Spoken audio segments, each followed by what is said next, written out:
Michelob Ultra Tuscan Orange Grapefruit. My God, America is imploding. Hello, everybody. Welcome back to another episode of Fanzone. We are just ticking along here. This is the second match of the season, and it's the number 2 seed going up against the number 15 seed. We have Robert Parker going up against RJ, because that's the only way I know how to say his name, is RJ. So Robert versus RJ. They are showrunners together over at Full Metal Geek, and we are now pitting them against each other here today in Multiplex Fanzone. On the desk today with me, I've got the best manager in the biz and the co-showrunner of this program, Mr. Cody Newberry. Cody, how you doing? Co-showrunner. You just tell me where to be and I show up. Yeah, I'm excited. RJ versus Robert. I've seen them debate challenges in Full Metal Geek together, and they don't normally agree on that. So it's kind of fun to see this. I'm excited to hear a Crow question, maybe, because we know Robert loves that movie. I'm just stirring up some shit before it. And I'm hoping Lloyd the Moose shows up at least one time. Yeah, this should be fun. And then also on the desk is the Fandom Fights champion of the world, Mr. Nick Twohig. Nick, yeah, how are you doing? I'm doing good. The whole world. I'm excited. China's the whole Fandom champion. Stop. I'm excited to be here. Yes, these are two people with a lot of history, and let's just break them up today. Yikes. The last time we saw RJ, he did lose his first match, but he made it to the speed round, if I'm not mistaken. Robert, the last time we saw him, we actually haven't seen him in Fanzone, because the last time we saw him was in a title match in that old thing when we used to call it that other thing. So that was the last time we saw him. So number 2 seed and the number 15 seed. Do you guys have any comments about this? Yeah, there's an interesting thing too. The loser of this match will have to retest into Fanzone, and the winner will actually be a captain of a brawl coming up in September. So get ready for some crazy shit. Cody is teasing stuff that we haven't announced yet. Damn it, Cody. Sorry. The whole testing into debate is going to be really interesting, but we're excited about it. Okay, so first, let's bring in the number 15 seed. It's RJ. RJ, how are you doing? And are you excited to be back in Fanzone debating your friend Robert Parker? I was until I got all those insults. No, I'm just kidding. Cody, this is for you. Hopefully that helps some of these go my way. I'll give you that. But I'm excited to be back. It's fun just to be able to let out the frustrations I have on Robert for being a terrible co-showrunner over there. No, I'm just kidding. I'm kidding. Robert's the best. I'm kidding. He's gonna destroy me now. No, Robert's honestly the best. And Robert's way more passionate about arguments than I am. So I'm just hoping he doesn't make me look like a complete fool when we go at this stuff. So yeah, I'm here. You guys asked me to be here, and I'm here. So yeah, that's what it is. I'm 15 for a reason. I just showed up so I wouldn't get fined. That's fair. Let's bring in now the number 2 seed. It is the Spobbit himself, Robert Parker. Hello. How are you doing, Robert? I'm doing lovely. I am also here to crush my shitty co-league runner, whatever the fuck. I don't know. It's deteriorated. My mind's already mush. I already can't think of the right words. But yeah, I'm actually really excited to come into Fanzone because, like you said, I have debated it on this channel before, but in other formats and other leagues, really. And I'm interested to see what kind of knowledge and passion I can bring into these kind of arguments that are not solely fandom based. Absolutely. All right, so guys, let's get into the match. This is how the show is going to work. We have given the competitors 4 questions based off of categories that they drafted themselves. They are going to both have an intro argument, an intro to tell us about their argument, and then there's going to be a 5-minute freeform followed by a closing from each competitor as well.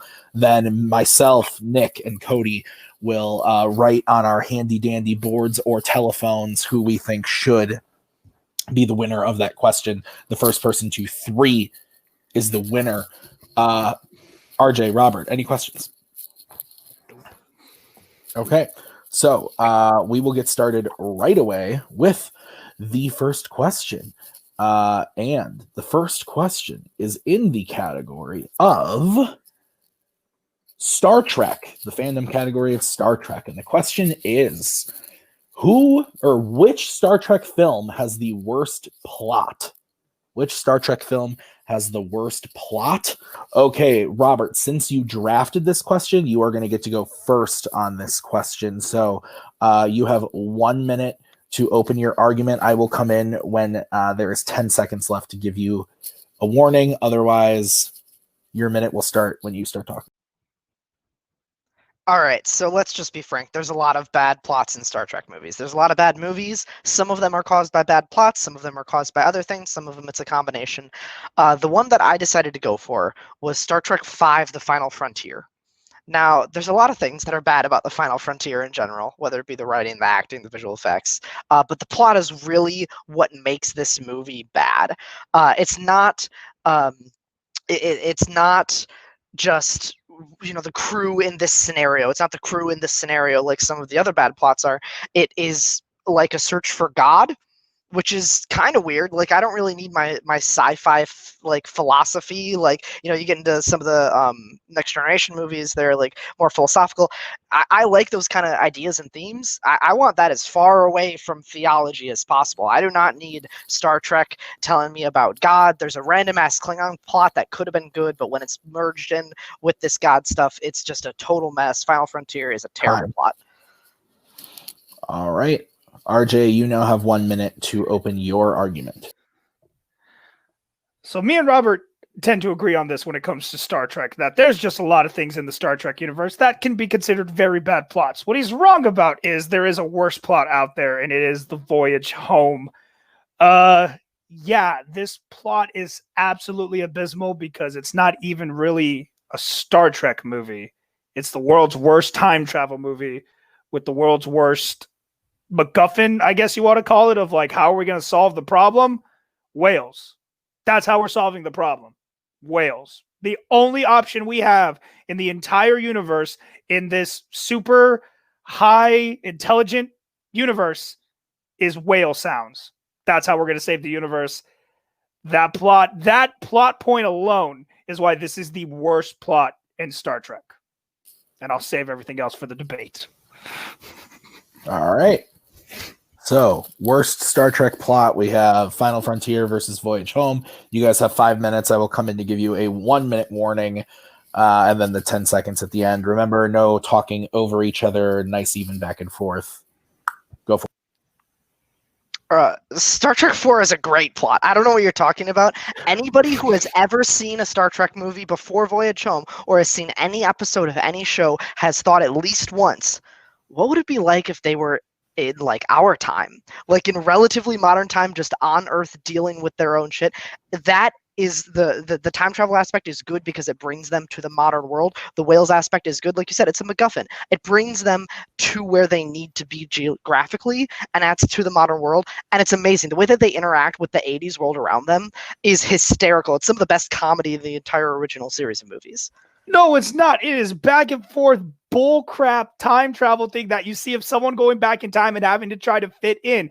At least with the Final Frontier, you're going up against something that what the whole show was about, space, the Final Frontier. We get to a point where we have always wondered what is actually out there. And at least they reached something that was on a different level. We found all these other planets, all these other species. We have actually found something that can be considered a superior being, a godlike being. Where in this other movie, with all these advanced weapons we have, this one thing that can destroy the planet, what do we have to stop it? A sound that for some reason apparently can't be imitated by all this advanced technology we have. We actually have to go back in time and find a whale. It's so dumb. It's mind-boggling that it actually got made. in the context of the movie, they actually explain that really well. All the whales went extinct because of overhunting and poaching and things like that. And they say that they can't mimic it. They can mimic the noises, but not the syntax. That's a quote that Spock has, which means you just be speaking gibberish. It's like knowing the sounds of the English language without being able to make a word. So they have to go back and find real whales that can communicate efficiently. They explain that very perfectly in the movie. As far as the comedy, explaining it perfectly. yes, that's explaining why you need whales. That's the explanation right there. I just gave it to you. As far as just the comedy bits, it's hysterical. You don't want you want to see Chekhov in the peak of the Cold War talking about nuclear vessels. That's hysterical. The pop punk, the punk radio guy playing the song on the bus. You want to talk about Kirk and Spock talking about colorful metaphors and saying, "Well, a double dumbass on you." That's funny. You want to see these people, this advanced society, like you said, this technologically and mentally sort of advanced society. You want to see them interacting with dumbass normal people on Earth because that's funny, and they explain the whales perfectly. But it's not good for a movie. That's like 2 episodes of the TV show. You don't put that to major film. Nobody cares about that on film. Like I said, at least when you're exploring the idea of a god, and like you said, there is the Klingon subplot. At least it gives us more that actually affects the world of Star Trek. This could go away. You could get rid of the voyage home and nobody ever cares that it happened. Doesn't affect the timeline or anything. And that's definitely not true. That's all excuses. It's all these little itty bitty excuses they find, like, why can't we just do this? Why can't we just do that? Why can't we just blow it up? They had to find all these little itty bitty excuses. That's screenwriting, dude. Yes, guys, whales. This is what we're trying to do. This is a stupid political message shoved into a movie that's trying to make a point. Like, okay, political, whatever you want to call it, like Earth saving, whatever. They're trying to make a point about, like, we got to save the environment. No, I don't want that in a movie. I don't want that. And like the comedy, just because it's funny doesn't make it a good plot. Something can be funny and have a terrible plot. The Star Trek crew on normal ass Earth is exactly what I want in a Star Trek movie. There's like 5 worse plots than yours. Who doesn't like a good time travel movie? Especially because they don't get bogged down in the logistics. You say that it was like a shammy time travel. I'm sorry, I don't need people to explain protons and positrons and all this kind of stuff. And here's why we can go back in time. I just need them to do it. And as far as making sense in the timeline, it absolutely does. They're stranded on they're stranded with the HMS Bounty at the end of Star Trek 3 on Vulcan, and they need to get back to Earth. On their way back to the Earth, Earth is being attacked. Now they need to save it. That it makes sense perfectly in the timeline. But here's the counterpoint to that. You're saying, like, you say nobody cares about this movie. Nobody likes that movie. People love this movie. You're one of the few people that I know who hates this movie, but everything that you're criticizing is explained in context. But people don't like, there are plenty of people who don't like Final Frontier. And they counter your point. You're saying, oh, you don't need all that explanation about time travel, yet you need all that explanation as to why we can't just mimic whale sounds. So you need it for one thing and not the other. You can't have it both ways. Can't have your cake and eat it too in this situation. It's bullshit that, oh, we're gonna ignore all the time travel stuff, but we're gonna give you every single dumb reason we can think of that we have to give the excuse of why we're gonna go back in time and save the whales. It's, to be fair, it's necessary. It's blah. Before this movie came out, they had time traveled in the series already, and they had gone into that bogged down with logistics. Spock basically said, I've done it before, I'll guesstimate. That was the explanation. That's all I need. I don't need a 5-minute scene, but I would like a 5-minute scene explaining why they can't just mimic whale sounds, because to counter your critique of it. Time. Okie dokie. RJ, you now have 1 minute to close your argument when you start talking. Okay, look, when it comes down to it, Star Trek, like Robert just said, it's already been done before. We didn't need to see it again on the big screen, especially for a dumb reason like just going back to get whales. He can say all he wants about, oh, it was fun to interact with them and everything. No. Frontier has the better plot because it is the final frontier. What more was there to find? You found the superior being. That is the question of everybody on Earth. Is there a higher power out there? And it answers that for you in a Star Trek way. And while Voyage Home is just a rehash of another time travel story, like he said, it relies on the humor. That's what it relies on. It's just a funny movie. That's a terrible plot for a Star Trek movie. I don't want it to just be funny. I still want to make it be an exciting space adventure, not a dumb little campy thing where they're just traveling around interacting with all this bullshit. Whales are dumb. I mean, I like whales, but having to go back just because you can't make a specific whale sound is stupid.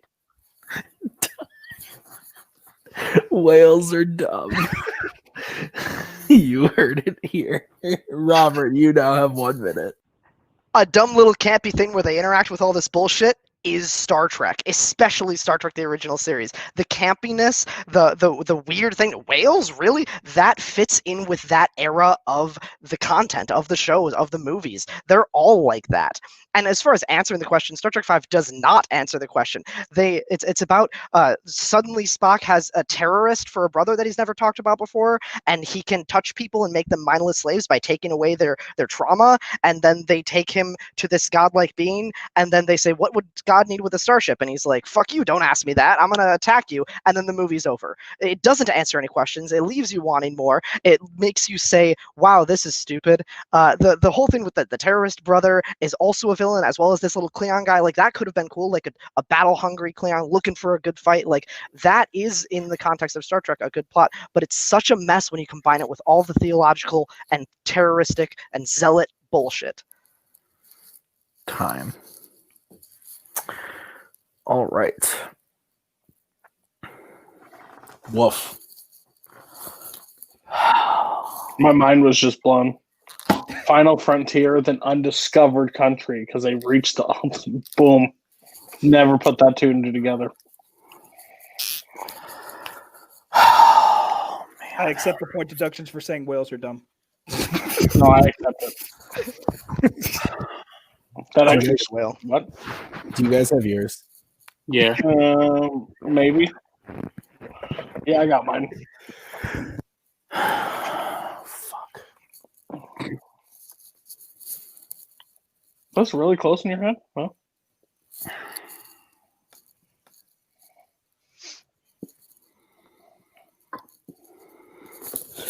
All right, I'll go first. I'll get it over with. I think this. Yeah, wow. I'm gonna be honest. I think RJ won this fight. Robert didn't talk about his movie like at all during the main fight. It was mostly it was the thing of someone making you fight their fight, and RJ was getting Robert caught up in the semantics of how Voyage Home isn't funny, the whales don't make sense, and Robert spent a lot of time talking about like trying to like educate RJ on Star Trek, and we didn't really talk about why the plot of Final Frontier was bad until like the last 30 seconds of his closing, which to me is a sin because RJ didn't get to rebut it. So that's why I'm going with RJ on this one. But I do think it was close at the end, because I think if Robert had said all the stuff that he said in his closing 2 minutes earlier, I would have gone with Robert. But Cody, we'll go to you next. Yeah, so this was a stupid fight, just because I hate both these movies. I hate Star Trek, to be honest with you. I think they're well shit. And I thought Whales and God in this series is stupid. I just think Robert overall, the more you're saying this, I'm glad now we have to write these down after the Brother Bear Shark Tale moment, because I would have been swayed by what you said, because you're actually 100% correct. I just felt like Robert just data dropped the entire time because he knew so much about this stuff, so he tells everything. But RJ, when it comes down to it, fuck whales. They're kind of stupid. And he makes sense, but I have to go with Robert because I wrote it down. All right, Nick, you're the deciding vote. Where are you going? Okay. I was thinking the same thing as you, Tim. But that reason was making me think it's obviously Robert, because we didn't talk at all about why the Final Frontier is bad. And so the whole fight was the Voyage Home is good, and Robert convinced me, or the Voyage Home is bad, and Robert convinced me that no, it's actually good and it makes sense. So at the end of the day, I got that one plot is good and one plot we heard nothing about. So which one's worse? The one we heard nothing about when the other one's appeared. So Robert clearly won that to me. All right. Really convince you? Whales are dumb. That's it. I'm not gonna live that one down, am I? That's a good one. Tired. That's good. I'm gonna clip it out at the end. Okay, so Robert gets point number 1 in Star Trek. We are going to move on to question number 2. It is in the category of DreamWorks, specifically the Shrek franchise. The question is, who is the best character in the Shrek franchise? So RJ drafted this. He's going to get to go first. You have 1 minute to open your argument when you start talking.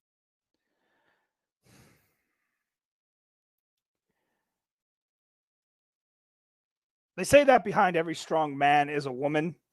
Behind every strong franchise, there is a female character that carries that franchise, and you don't even realize it. So for the Shrek franchise, that character is Princess Fiona. She's the only character besides the main character that they try to give some real actual development to throughout the entire series.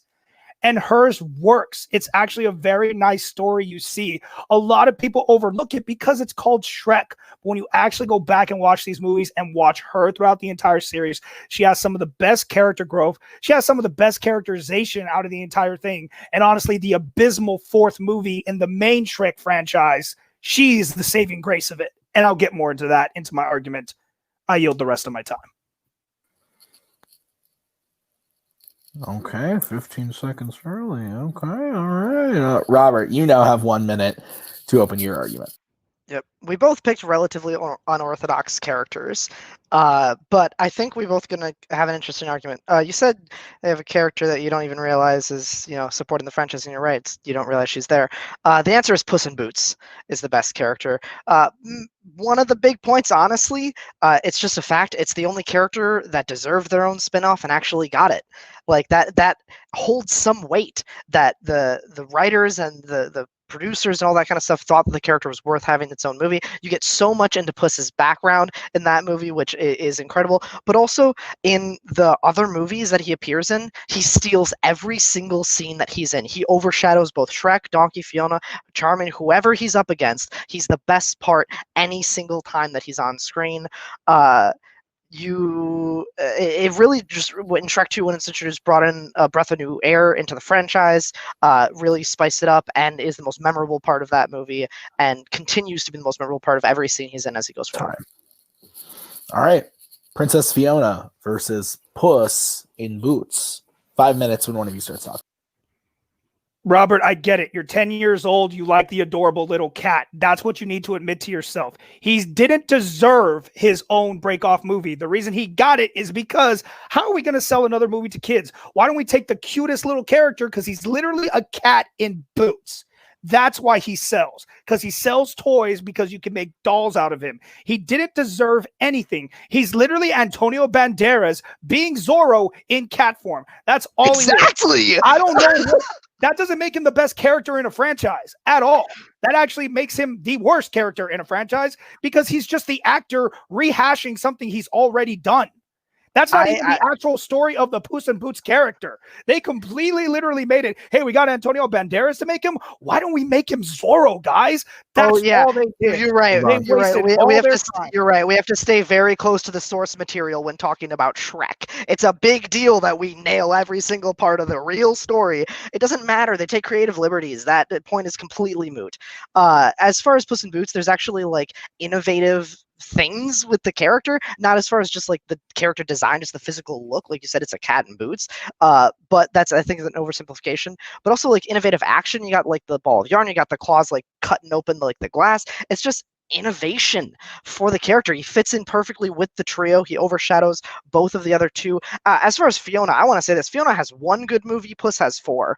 Fiona is in the background of every single movie because the writers knew that she wasn't a good enough character. In Shrek 2, what is she doing? Not noticing that Shrek is gone and that she's being wooed by Charming. In Shrek 3, she's trapped and helpless with the other princesses. Just one last thing before I let you talk again.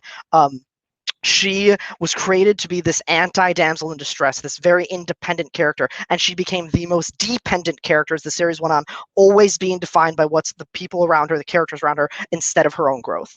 See, then you're not watching the right movies then, because you're exactly right. They went away from the formula. She didn't have to be saved in the first one. She learned to be in love with herself. Then in the second one, you want to talk about she didn't know she wasn't being wooed? Yeah, she knew something was up the whole time. She knew something wasn't right, and she figured it out in the end. And she wasn't a smart enough character to do anything over her about it. old life. They could have said in the first movie that Fiona would have chosen the prince over Shrek, and in the second movie, she didn't. In the third movie, yeah, they looked like damsels for 1 second, and then they remembered, oh yeah, we don't need guys, and they figured out their shit themselves.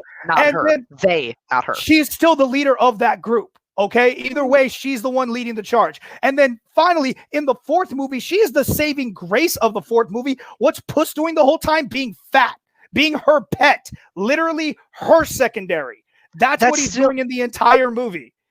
That doesn't mean that she has developed through every movie. Puss doesn't change a damn thing about himself throughout all his movies, and I don't care anything about his backstory because his backstory is pointless.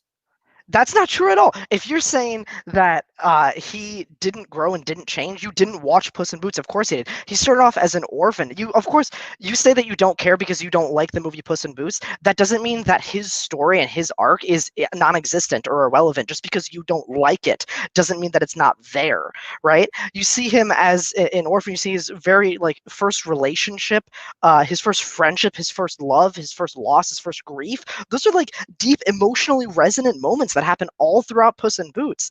And just because you don't like the movie doesn't mean that those moments don't happen. I don't like the movie. Let Robert keep going. Let Robert keep. So in 2, Puss in Boots is the one who is actually actively doing things to help switch Shrek and Donkey back and to help advance their plot. In Shrek 3, there's the whole body changing stuff, and he's the one who has the conversation with Artie to bring him back in the fold. In Shrek 4, he's the one who helps break out the other members of the crew. Same with Shrek 3, he's the one who breaks out other members of the crew. He has something to do. Fiona spends all of Shrek 3 behind bars, and I know you say that they don't need men and all that kind of stuff. That may be true, but she is still surrounded by other characters that are carbon copies of her, and that's not good character growth. That's not doing something interesting or exciting in the movie. That's just being lame. You just don't need that plot in that movie. Being lame is having a whole movie trying to force all this character development because they know their character is one-dimensional. They had to give him a movie because he was just a one-dimensional character. So does he deserve it? I didn't interrupt you. Let me talk. I didn't interrupt you. Let me talk. They told me to shut up. You shut up. My turn to talk now. They had to force him all this movie and all this backstory that led to nothing because now it's over. We literally just got all this thing, and why did they do it? To sell toys. That's why they did it, to sell Puss in Boots dolls. They didn't do it for any future projects that were going to help develop the character more. They're just like, let's make up a backstory for him. That way we can sell the toys and do all this. He is one-dimensional. Time.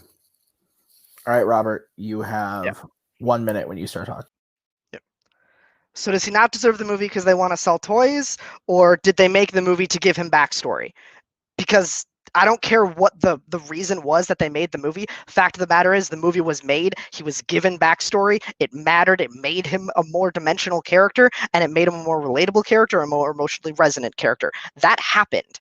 Just because it was done to sell toys, just because it was done to make money, hey, the point of all business is to make money. So because they had their business in mind when they gave this character something to do, wow, good screenwriting. You gave your character something to do, something that they don't do with Fiona. Especially in Shrek 4, you're talking about how she's this great leader, this great emotionally resonant arc character. No, she's just like a military leader, and everybody around her does all of the hard work. Everybody around her is far more memorable. You don't remember anything about Fiona's arc. You don't. What was her arc? You say she has this arc, this great emotionally thing. How does she change? What is it? Tell me.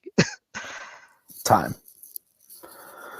All right, RJ, you now have 1 minute to close your argument when you start talking.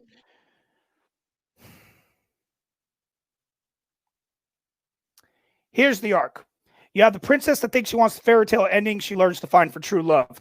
In the second one, she gets reintroduced to everything she could have had, and for a second she is tempted, but then she chooses that true love once again. In the third movie, she proves that even though people think she needs to depend on him, she is reminded, I took care of myself all those years, and I don't need a man to take care of me. And in the fourth movie, she is Shrek's saving grace. because she becomes the opposite of what she was, but he reminds her of their love. There is a full arc for her, a complete and full arc of her. So you need to pay attention to what's actually going on in the movie. You're just choosing to ignore her. There's a great story there. Whereas with Puss in Boots, yes, he sold toys. People were interested in him. That makes him a fan favorite. That never makes you the best character. Being the favorite character never makes you the best character. All they did was try to give him a backstory so they can make one more movie out of him and get a little bit more money. Fiona was there from the beginning, and she deserves all the praise. All right.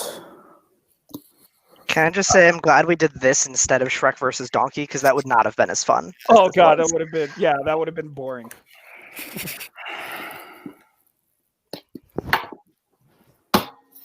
I'm glad we made the choices we did for this one.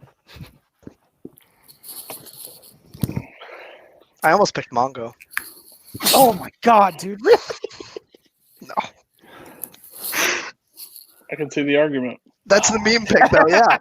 Are we all good? 25 seconds of screen time. It's the most memorable character across 5 movies. Hell yeah. I almost picked Gingy. Nick, you get to go first since you broke it last time. Okie doke. I don't know how to sum up my thoughts. I'll just say I think you both picked good arc for characters at different points in time. I wasn't always sold with the arguments against each other. I think Robert's starting off with the writers thought Puss in Boots deserved more time because he's such a great character, and RJ immediately sort of countering that was a big statement right at the opening. And then overall, I think RJ did prove to me that Fiona does have this great arc, and she's not just forgotten. And at the end of the day, maybe Puss in Boots was just sort of given a movie to sell toys. So, RJ. All right. I'll go next. I have similar thoughts to Nicholas. I thought that RJ stumping Robert, he stumped Robert right at the beginning with that writers thing. However, where I disagree with Nicholas is halfway through. I think this was kind of the opposite of the last fight. RJ was fighting Robert's fight on this one, and I think Robert. In the end, I did RP for this one because I realized RJ, if you guys were watching me writing, would be a lot easier to find out what I was writing. So I wrote Robert for this one. I think that, he was just able to knock down reasons why Fiona wasn't as great and then proved a lot of beyond just he was able to counter RJ's toys and they just did this because they needed another move, blah, blah, blah, stuff really well. So I went with Robert. So Cody, you get to break this one. So I'll just show my cards. I discredited that the writers thought the person was cool, so they got a sequel because I don't think that's a good selling point of why that character is good. That's just studio, basically, and Fiona would have to get a divorce to get her own solo movie. So on that note, I discredited that. And I think the biggest mistake in the fight was at the very end, Robert said, "Tell me Fiona's arc." And RJ could have went the entire fight and didn't tell me the arc, and it would have lost this point. But RJ was able to tell the arc, so RJ. Right. Yeah. All right. So with that, apparently, I just disagree. You do. I just disagree with the other two people here all night. We'll see how the rest of this goes. It is 1-1, and now we will move on to question 3. Question 3 is in the category of directors, specifically Mr. Kubrick. The question is, what is the most overrated Kubrick film? So, Robert. Yep. You will get to go first on this one because you drafted it. So, 1 minute when you start talking. To be overrated, you have to have 2 criteria satisfied. It has to be well regarded and acclaimed as something that's great, not just good, but great. And it has to be in reality just fine, or something, or worse. But I think that there is a two-pronged definition of overrated, which is why I picked Barry Lyndon. I think critically and commercially, this movie was a massive success. This, as far as Oscars are concerned, is his most awarded movie. Think about that. Of every movie that Kubrick made, this is the most awarded. It was nominated for 7 Oscars, including Best Picture, Best Director, and Best Screenplay. It won 4 Oscars. It is hailed as a cornerstone of period drama cinema, of incredible cinematography, and in reality, it's 3.5 hours of bullshit, and it's just fine. It's boring at times. The pace is awful. Time. All right, RJ, 1 minute for your opening. So I agree with Robert on one of the criteria for what something needs to be overrated. It needs to be like critically considered a pretty good movie. Like it's got to be almost, I don't think it has to be great. I think it's just got to be positive. But on the second one, I think the movie in reality just needs to make you go, what the frick did I just watch? And I think no Kubrick movie does that more than Eyes Wide Shut. I mean, that movie has a plot that really starts like it's going to make sense and then goes on this weird, very overly sexual sexcapade that ends with nothing. And you're kind of just sitting there at the end of the movie going, what the hell did I just watch? But because of when it was made and who was in it, everyone thought, no, this is a great movie, guys. It's got to be. It's not. RJ giving up time. Wow. Okay. Barry Lyndon, Eyes Wide Shut, 5 minutes when one of you starts talking. I don't think people regard it in high enough standards for it to be overrated. I'm sorry. I think people think Eyes Wide Shut is good. Just because something messes with your mind and makes you think in a different way, that doesn't mean it's overrated. To be overrated, people have to overrate it. And I don't think people do. Nobody has it. Most people have it in their bottom 5 Kubrick movies, which I think is a fair ranking considering some of the other movies he's made. If anything, it's underrated. There was no Oscar buzz about this movie. Nobody talks about it in the same sentence as his great movies like 2001 and Dr. Strangelove. People do that with Barry Lyndon, at least as far as the Oscars is concerned, certainly, and critically as well. No, you're absolutely right. But like you said, with overrated, Barry Lyndon, that's the movie that makes you go in there and think a little bit, where Eyes Wide Shut, it doesn't make you think about anything. It just goes on this weird culty murder mystery thing that literally leads to nowhere. At the end of the film, you're literally just stuck with, hey, I'm going to go back to my life and pretend like none of this ever happened. And everything that just happened in the movie serves absolutely no purpose. That's why it's overrated, because it's really not even a good movie. It's literally just, I'm going to watch Tom Cruise and Nicole Kidman, who are a couple in real life at this time, be a couple in a movie. They're not even good at that in that movie. They don't share a lot of screen time for the first place. And second off, just because it doesn't have a narrative that satisfies what you think of the end, doesn't mean that it doesn't make you think. I disagree completely. I think this is one of his most cerebral movies. This movie leaves you thinking more than any other movie that he's made, except for maybe Clockwork Orange. It has a really complex and compelling, I know I'm the themes guy, but I'm going to say, because I think it's a valid argument here, it has really complex themes about sexuality and desire and like intricacies of adult relationships and jealousy and cheating. And the movie's saying something about like wealth and greed and how wealth and sex are tied together. Like it has a lot of really, really interesting things to say about society. And just because you don't think of it in that way, and just because the ending, they go back to their relationship at the end and maybe is a bit unsatisfying to you, doesn't mean that it's overrated. Yes, but all that over analyzing you have to do for that to find that meaning in that movie, that to me is what makes it overrated. If I have to go that deep into plot, and I can watch plenty of other Kubrick movies and not have to be like, man, that like was what? Like I get the message of Odyssey and I get the message of Full Metal Jacket without having to sit there and literally break it down like, oh, that's a commentary on this. Oh, that's a commentary on that. You get the message of 2001: A Space Odyssey without thinking about it? Yeah, I know what he's trying to say in it. Fuck computers. Okay. Fuck Hal. That's all he's saying. Fuck Hal. Don't trust computers. That's not true. That's not what. Hey, that's your opinion. Right. what he No, meant you're to right. say. You're right. Thematic interpretation is individualistic. That is fair.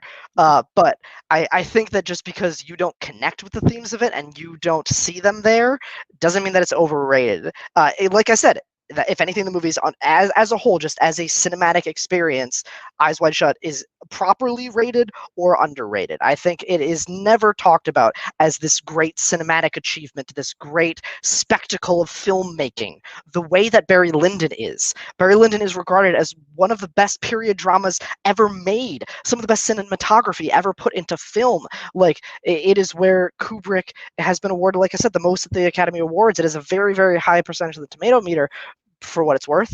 And this movie is just not that good. The pacing is abysmal. You have to watch this movie in like 15 sittings to actually get through it all. It's 3.5 hours of like, who took this person's cow? And look, I'm wearing a new coat now. Isn't that cool? And my son-in-law, I'm going to go spank him with a paddle now. 1 minute. It's very strange. And the pacing is just horrible. It's just a bad movie. That's not true. It's not a bad Fair movie. enough. It's Hey, not 3.5 hours is a long time to sit and watch a movie and digest a lot of stuff. But like I said, once again, that's your opinion, because there are people who will take your favorite movies, Lord of the Rings, and say, I'm watching 3 hours of walking, and that's literally all I'm watching. So it's all about perspective. When you go in and see all the acclimates it's got, that's why I don't think it's overrated. It earned what it got, just like other movies have. That's it not earned true. what it got. Where Eyes Wide Shut, I don't think, like, it was his last movie, so everyone wanted to try to be like, oh yeah, this is his last great. Come on, Stanley Kubrick, you got it. And everyone was like, yeah, let's give it the benefit of the doubt because it's his last movie and we want to remember him good. When really, I don't think he cared about it. Barry Lyndon, you can tell that he cared about it. He was working on that movie till the day he died. Saying he didn't care about it, that is a falsehood, 100%. It didn't make me feel like it did the way Barry Lyndon did. Some people say that movie's the reason he died. Like, all right, RJ, 1 minute to close your argument.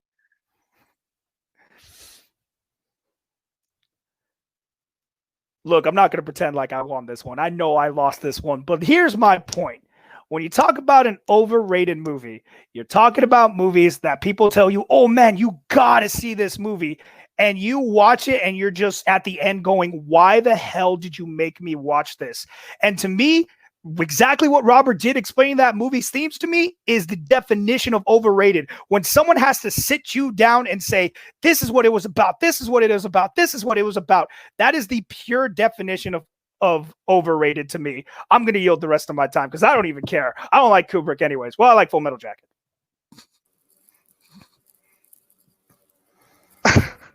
Robert, you have 1 minute to close your argument whenever you start talking. So all art can have a deeper meaning, and you can also just enjoy it for what's on the surface. If you want to watch Eyes Wide Shut just on the surface as a really wonderfully made, fantastic cerebral thriller, like sexual thriller, you can. And it's an entertaining enough movie. If something's overrated because there's a deeper meaning that you have to analyze, I don't think that's a definition for overrated. That's a lot of high art, or not even high art. That's just a lot of movies, books, paintings, music, like just the fact that things have themes and are trying to have some sort of commentary, that alone doesn't make it underrated, or excuse me, overrated.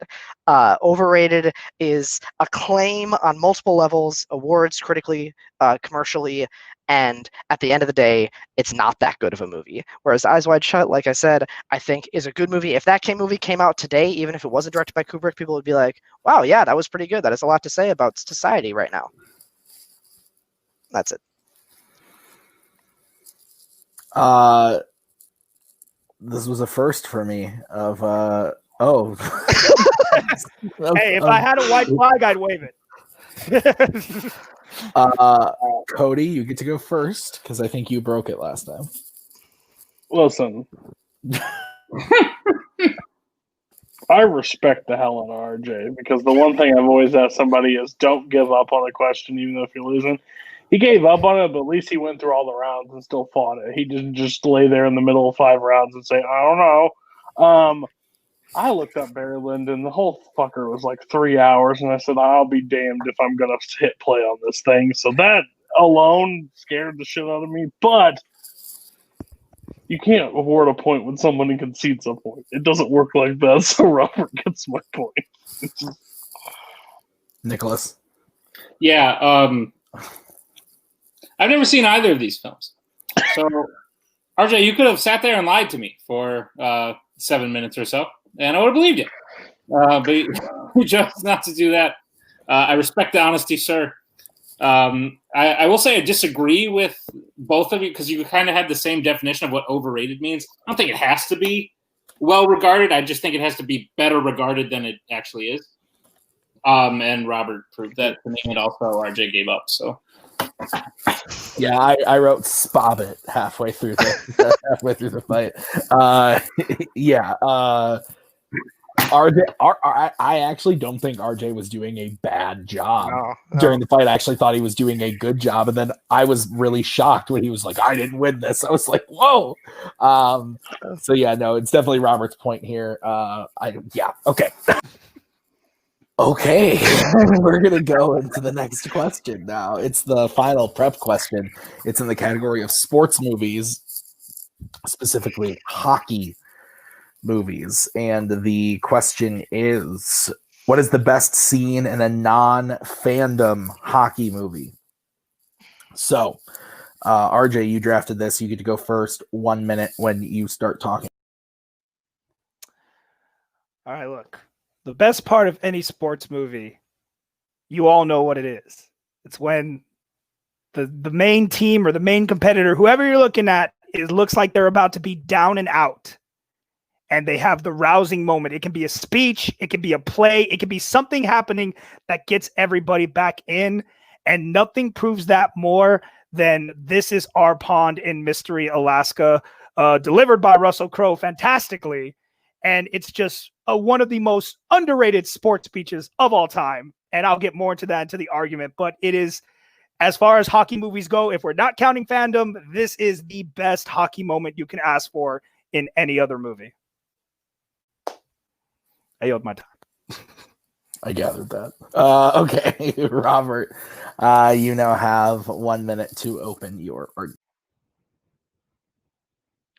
I went for the pre-match brawl in Slapshot, which is actually about hockey. You're right. That the speech when they look like they're down and out is a very iconic moment in sports movies.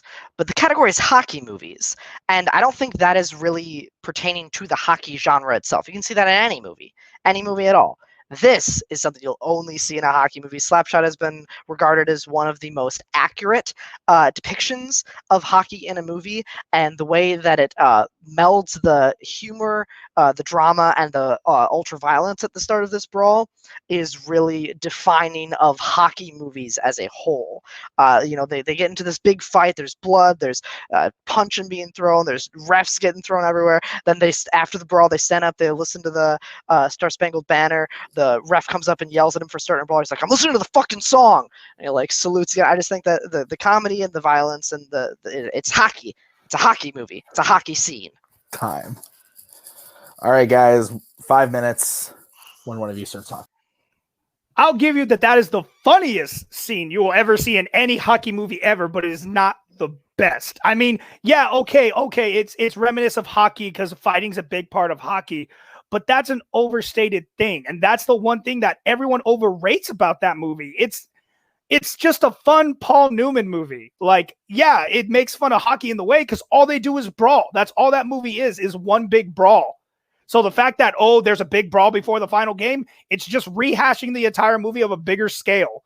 And like you said, it's one of the funniest moments in any hockey movie ever when he's just like, "I'm listening to the fucking song."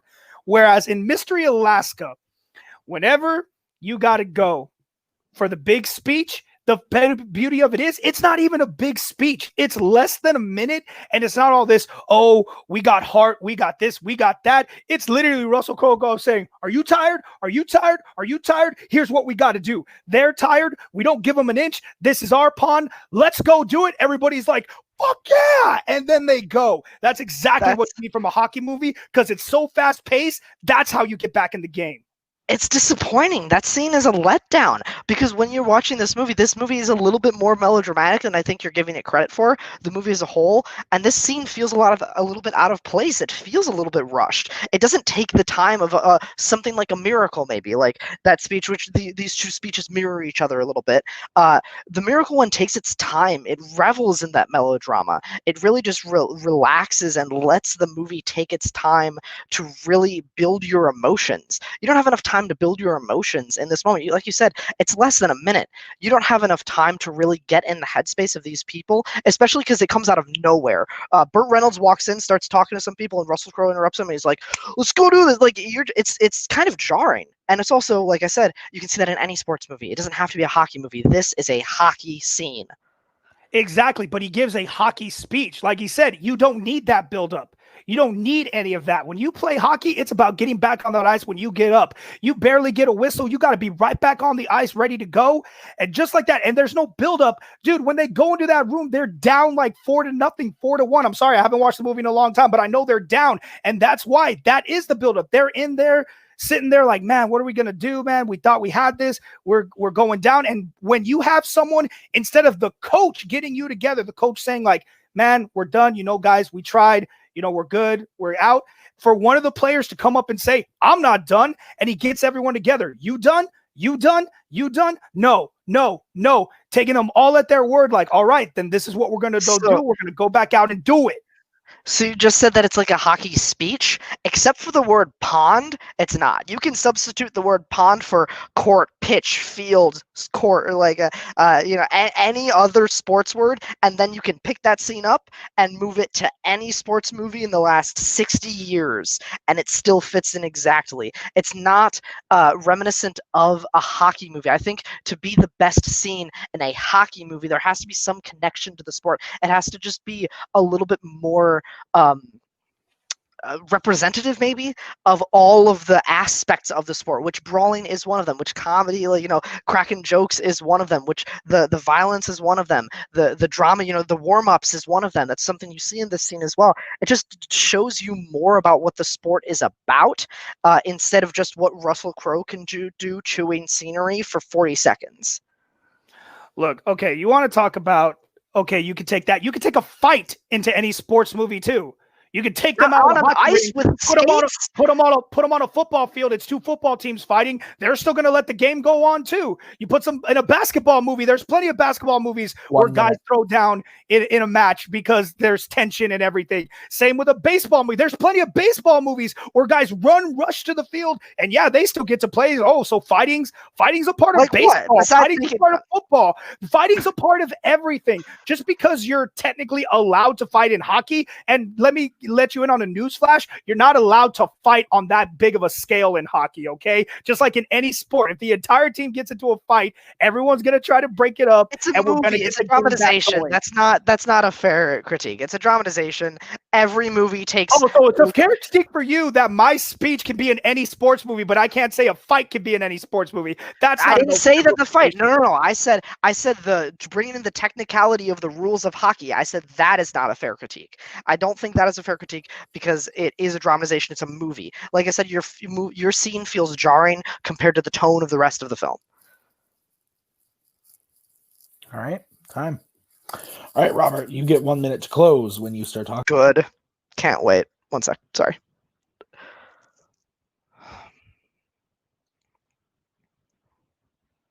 You said it yourself. Fighting can be a part of any other sport, but not in the same way it is with hockey. Not on the ice, not with skates and with sticks, with no helmets during warm-up. Like, yeah, you can have a baseball movie where somebody like spits at the other person or like pretends to throw a punch, but not on this scale. Not in any other sport do you see this. That is why it's the best hockey scene, because you have the warm-ups, you have the actors actually showing off their like skills in hockey as skaters, as doing real warm-ups. You see the violence, which entangles in with the comedy. It is reminiscent and demonstrative of the sport as a whole, and it's not just like any other sports fight because it happens on a hockey rink in a hockey movie, and it's even the fight itself is focused on hockey. Your speech can be made made from anywhere. It's too short. It's jarring, and I yield my time. You're 1 second. All right. Yep, my 1 second. RJ, 1 minute to close your argument when you start talking. If you're saying that speech comes in a jarring sense, then you're not watching the entire movie. The entire movie builds up to the fact that these guys from this small town are considered some of the best hockey players in the world, and they just never had the chance to prove themselves. And now they're in the position and they're losing and they're being beat at home and they feel defeated and they're ready to give up. And all it takes is that one player to turn them around and get them there. You can talk all day about like, oh, that can be in any sports movie. No, you can't. Not a speech like that. That is what you get from a hockey movie. You get it about them being tired, looking at the other team, knowing we got the advantage on them because we know this ice. We know how to breathe out here. They can't stand the cold. We can stand the cold. He brings that all up in it, what the aspects of hockey they can beat them in. The pond is not the only inclination of the hockey in here. Whereas in the fight, all you're doing is glorifying the one thing in that movie is why that movie came out, because that went away. This is a great speech. You were going to pick a speech yourself anyways. Ooh, all right. Oh,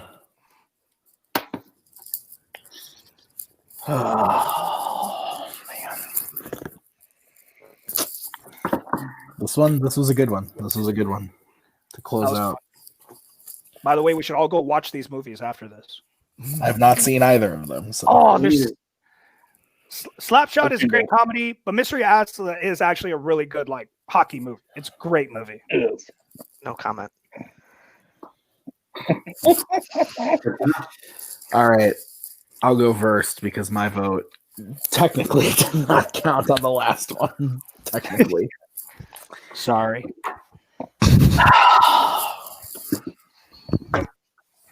I don't know anything about hockey. I've not seen either of these films.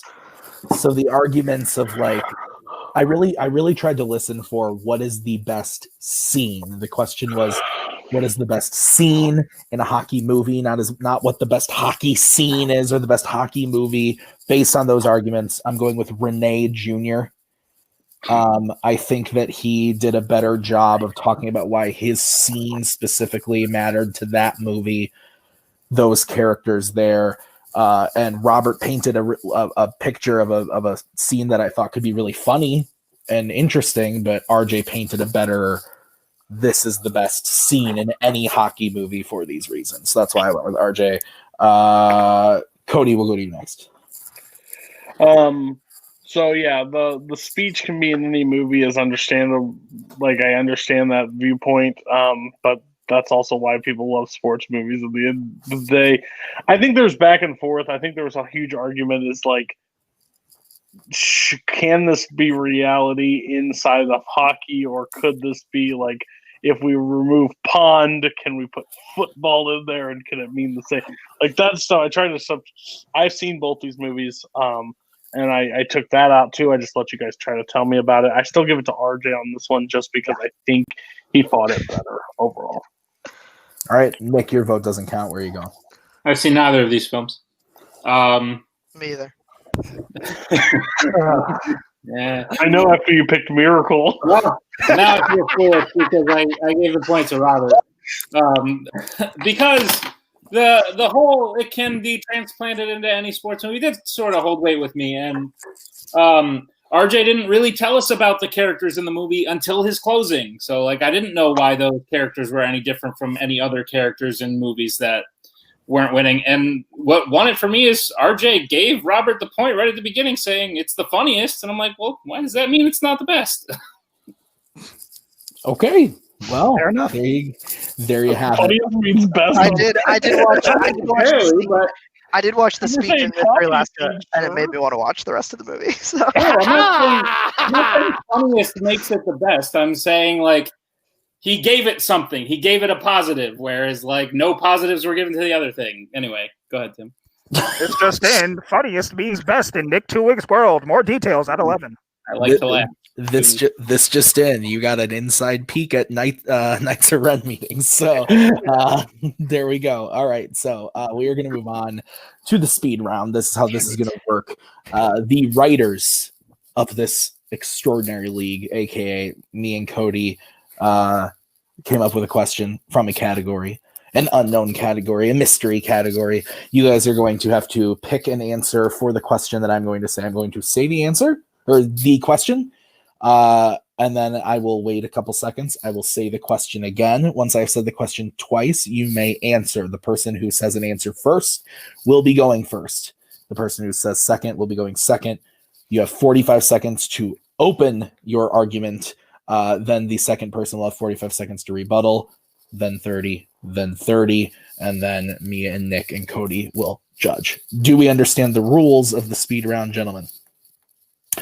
Okay. So the category from the question today is a Warzone category in the category of crime films. The question is, what's the best crime film? The Godfather. What's the best crime film? Goodfellas. Okay, so technically, I don't know what to do here. I think we still go with Robert first because he still said an answer before I hit it the second time. We're good with that. Oh, you said it 2 times. I'm so sorry. Okay. I'm so sorry. I also thought you meant like you're giving us the time and that's like our time limit. Right. I'm sorry. You're good. We're going to go with it anyway. So Robert has chosen The Godfather. RJ has chosen Goodfellas. That's what you said, right, RJ? Yes, I did. Okay. So, Robert, you are going to get 45 seconds. I'm going to keep you both on screen and myself on screen this whole time. I'll give you a 10-second warning when your time is coming up. Robert, you have 45 seconds for the best crime film when you start talking. The most influential and important and best piece of modern pop culture in the last 50 years. The best ensemble cast ever brought together, the best score ever written for a film, the best adaptation from any novel to screenplay, fires on all cylinders. It is a movie that makes you care for the characters. You live with them. You're part of the family, part of the mob. And when things happen, you feel it. When the Don has an attempt on his life, when Sonny dies, you feel all of these things. You rise with Michael through his sort of twisted journey. It is just one of the most memorable. There's a reason it won Best Picture. There's a reason it's considered one of the best films ever made. Goodfellas, I think, for a lot of people, is a little bit bloated. Time.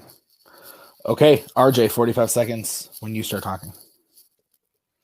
Yeah, everything Robert said is true. And yeah, that makes it a nice movie. Doesn't make it the better crime movie. A good crime movie is when you actually have a movie that you actually feel the glorification of the crime, where at the same time, you know that everything they're doing is illegal and in somewhat way evil. And Goodfellas does that in such a good way, especially from the point of view of Henry Hill. And knowing that this is based on a true story makes it even crazier, because it's like all this stuff is based on real things that happen. These real crimes, the whole thing where they robbed the airport was a real crime. That makes this the better crime movie, because you see it actually gives you a real sense of real crime.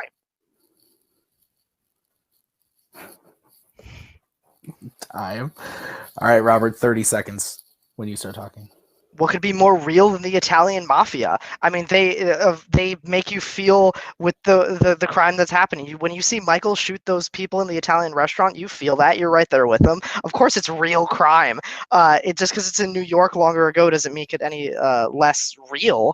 As far as Goodfellas, I don't think it condemns the crime enough. I think it glorifies the lifestyle a little bit too much. The historical inaccuracies, by the way, of all the accounts of the tales that Henry Hill wasn't that important, definitely just a little bit overrated. And Time. Robert De Niro doesn't have enough to do. RJ, 30 seconds when you start talking. Yes, they're going to take dramatic liberties with how they depict and everything, but the thing is, it's actually based on something true. And they are following the Italian mafia as well, but they're putting it in a more real sense that we can understand while he's narrating it through, explaining. Whereas The Godfather, all depends on murder. It's all about murder. Kill him, kill him, kill him. Whereas Goodfellas gives us more crime. It's not just about the killing that goes on. It's about what we're actually doing in the organization. And then you also have a movie that really also kind of depends on its sequel to continue the story, whereas Goodfellas is a nice self-contained crime story by itself. Time. Damn, I can't believe I made that. All right. Damn. I wish I could rebut that so hard. I should have waited. I should have waited. I should have Oh, waited. dude! I wanna As go soon as you went home. first, I was like, I got him. No, I don't think you got. I'm not gonna Okay, like. all right. Okay, No, okay. All right. when you go last, I'm more scared. Sorry. Oh my god. Who broke the tie last time? Was it Nick? Well, no, there was no tie to break. You went last though. Yeah, No, I went last. You can make me go. You can make me break the he's tie. lying. He's lying. Cody didn't go last. I went last. God, Shit. I honestly have no clue. There are so many problems with both arguments.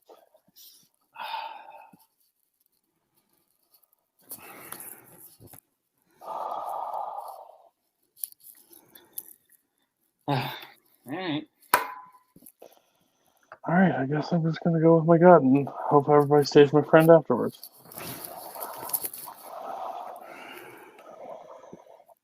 Oh wow! I wrote something down and then erased it. I'm losing my mind. This is the I worst. regret picking that category now. Yeah, good question, guys. we're That's crime film. It could be one of the best debates of the night. Right literally, there. that was really great. tight. That was great. Nick, you do get to go first because you went right. last time. So go ahead. Real tough. I think it might have been a little tougher for you too, because I had to think about it for a little bit, and then there were some points that won me over. One, everything Robert said about The Godfather in his opening was all sort of subjective. It was like influential, all this stuff. And then RJ said, yeah, you're right about all of that. So that sort of pushed me towards Robert. I liked RJ's thing about focusing on real, like, true life story thing. But then Robert sort of said, well, there's inaccuracies about it. So when you find that out, does it make the movie less impactful based on what you're saying? So at the end of the day, the correct answer is Shark Tale, and I voted for Robert. Shark Tale's a terrible film. Cody, do you want to go next or do you want to go last? Yeah, because this will make it a little bit more closer. I hate the viewpoint that since somebody says something, that means they award the points. Listen, my stance on it, Robert said Robert De Niro doesn't have a lot to do in this film, which is also another bullshit statement if we're counting bullshit for bullshit. My viewpoint is Robert said everything at the beginning that meant nothing about why it's the best crime film. Why it's the best film of all time, 100% score, Oscars, wins, influential, all that stuff. Count it. RJ focused 2 straight opening and closings on crime, on why it's the best crime film overall. And I think Robert didn't attack Goodfellas enough in the first and didn't give me enough why it was more crime. And then he couldn't combat the murder at RJ. That was in his closing. I didn't have the opportunity. I know you didn't have a chance to combat it at that point.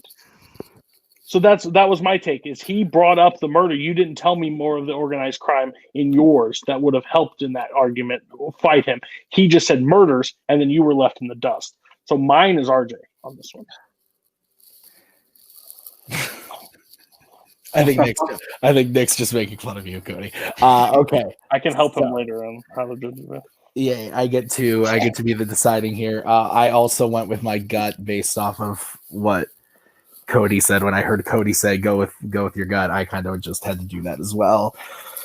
And I no offense to you, RJ, I hate to do this. That's all right. Or I hate to say this, but I feel bad because I hate to do this to Robert because he's my brother, but I'm giving it to RJ.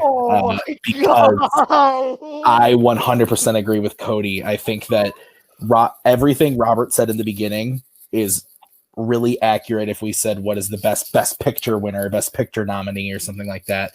But for crime movie, in the rules of the speed round, what was allotted to the players, I think RJ gave me the better reason why Goodfellas is a better crime movie. So with that, your winner, RJ, moving on to the next round of the tournament.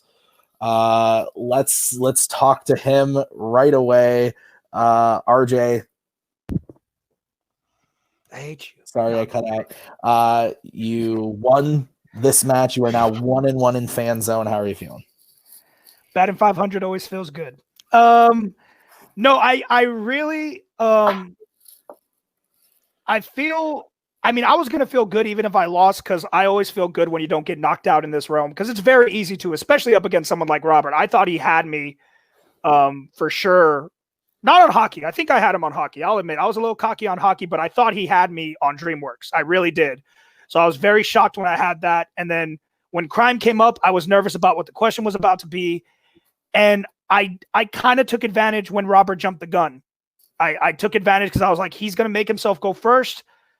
I just need to listen to what he's going to say and find a way to fight it. And I made sure I listened to the question, because everything y'all said, why y'all said y'all gave it to me, that's what happened to me against Ryan. I didn't listen to the question right, and my argument made no sense to the actual question. So I wanted to make sure that I'm fighting. You said best crime movie. I need to focus on the fact that it is crime and the crime itself that takes place in the picture. So I'm glad that worked out for me. It sucks that I'm moving on to the tournament, because I'm probably going to get beat again, because I'm terrible in tournaments. But it's nice. It's always nice to have a win in anything.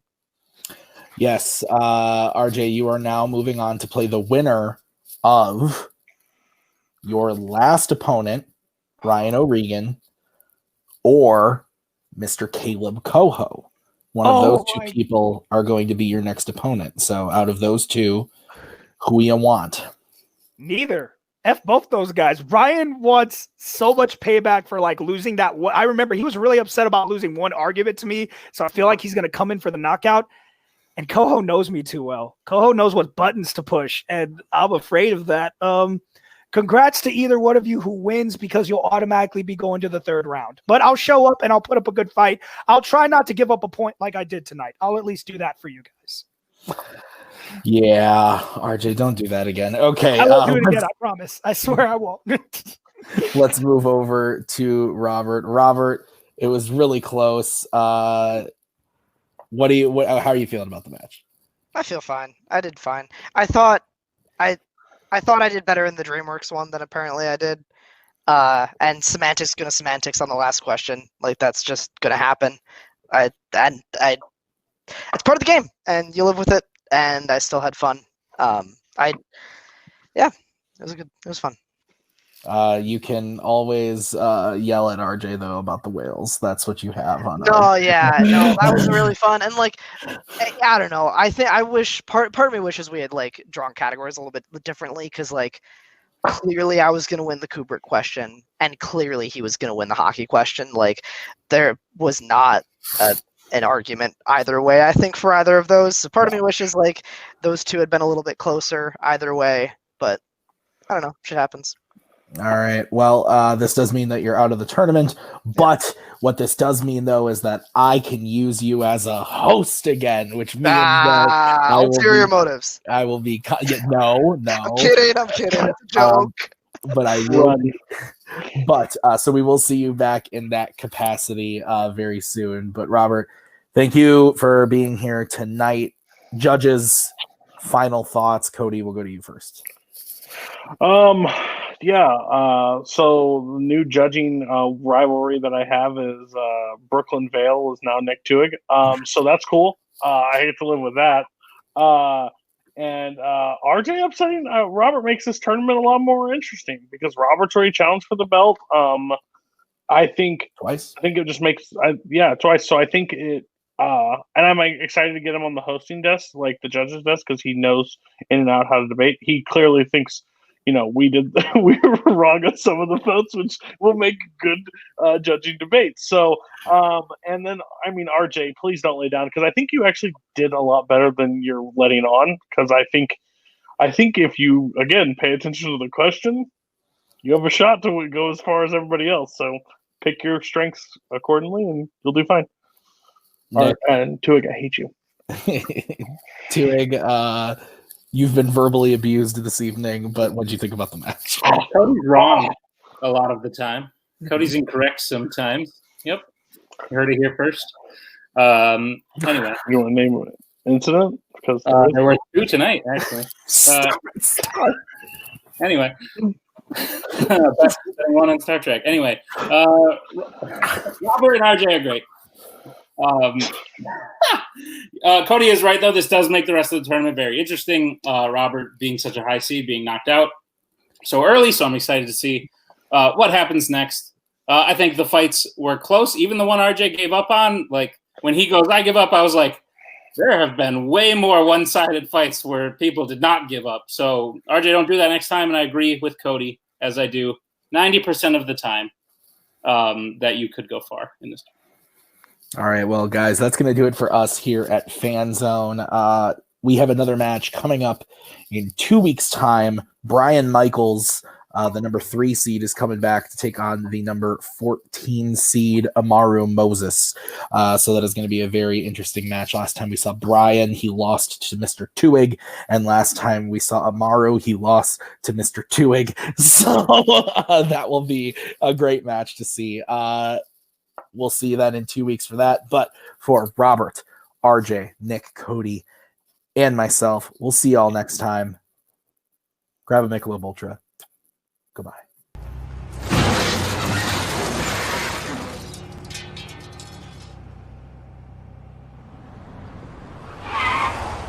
Asshole! That's my bad. I was saying a tweet.